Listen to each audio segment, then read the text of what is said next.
Happy Labor Day, everyone. Good morning. There's a story told by Rabbi Shlomo Riskin that in the 1980s, before the fall of the Soviet Union and the Iron Curtain, he was sent by the Lubavitcher Rabbi on a mission to help those in the underground Jewish community in Russia. And he describes how on Shabbat he was in Leningrad, and he was going to the synagogue, and he was being followed by KGB officers. And he came to the synagogue, and he says there was mostly elderly Jews there because young people were afraid to go to the synagogue. They would get fired if they were discovered to have gone to pray.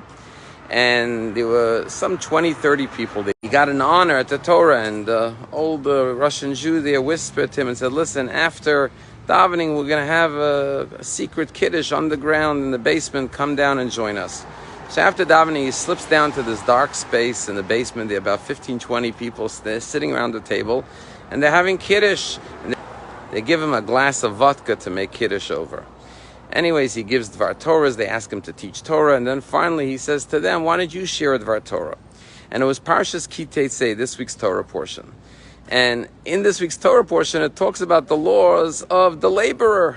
What are the responsibilities of an employee to a boss and a boss to his employees? And it says in the Torah portion that when you hire somebody who's especially a poor person, the Torah says you should not allow the sun to set before you pay him. If he's a day laborer, do not withhold his paycheck, and pay him even before the sun sets, because he's destitute and he relies on your sustenance. And this Russian Jew said, I don't understand. God surely keeps the commandments that he gives us. If God says you have to reward and pay an employee, if we are God's laborers in this world, why is it that we're having such difficulties and struggles and hardships here in Russia? Why don't we get our reward for doing the mitzvot? And then this Jew answered his own question, and he said, you see, the Talmud says that there are two types of laborers. There's a laborer who's a day laborer. You have to pay him before the sun sets. But then there's someone who's on contract to fulfill a job. And then you only pay him when he fulfills the entire contract. Said this Russian Jew, we are God's contractors in this world. From the moment we're born till the moment we die, we have a mission to fulfill. It's one contract, and therefore the ultimate payment will come when we complete the contract in the next world. Rabbi Riskin was so inspired by this Dvar Torah, he decided right then and there that what is his mission in life? If I am on contract for a life purpose, what is my life purpose? It must be more than just be a rabbi in New York City. And he decided then to move to Efrat and start a community, which he did.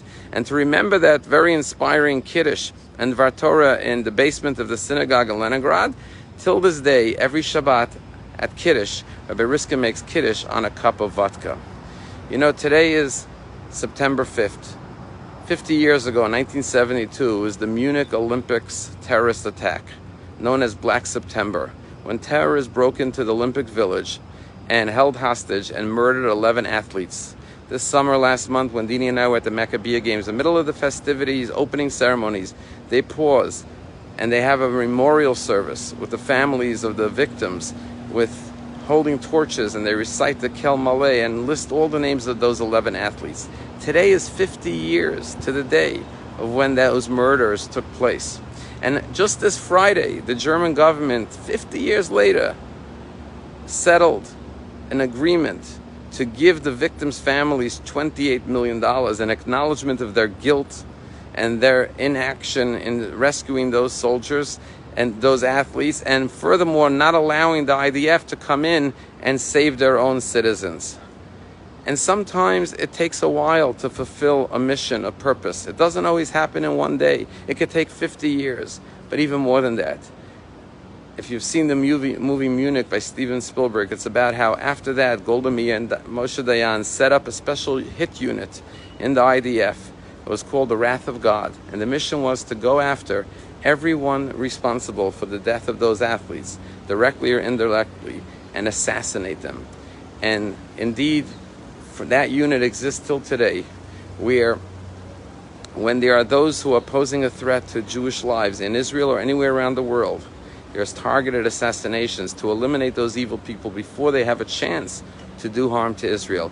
And until today, when scientists are targeted, nuclear scientists in Iran or anywhere around the world, terrorists are killed by Israel's assassination team, which is really a policy that America and other countries have adopted to target terrorists. That all started with the Operation Wrath of God after the murder of those 11 beautiful Israeli athletes who we remember today on their 50th anniversary. Sometimes we have to carry on the mission, the purpose, the contract that we have with God to uphold His Torah and remember that we are His laborers. And on Labor Day, remember that the Torah always talks about 6 days you shall work, on the seventh day you shall rest, but on the day of rest, your employees must also rest. A day of Shabbat is even for your servants, even for your animals. And remember, we are God's employees in this world, and if we fulfill our duties throughout our lifetimes, God will reward us with all the blessings. Have a happy Labor Day.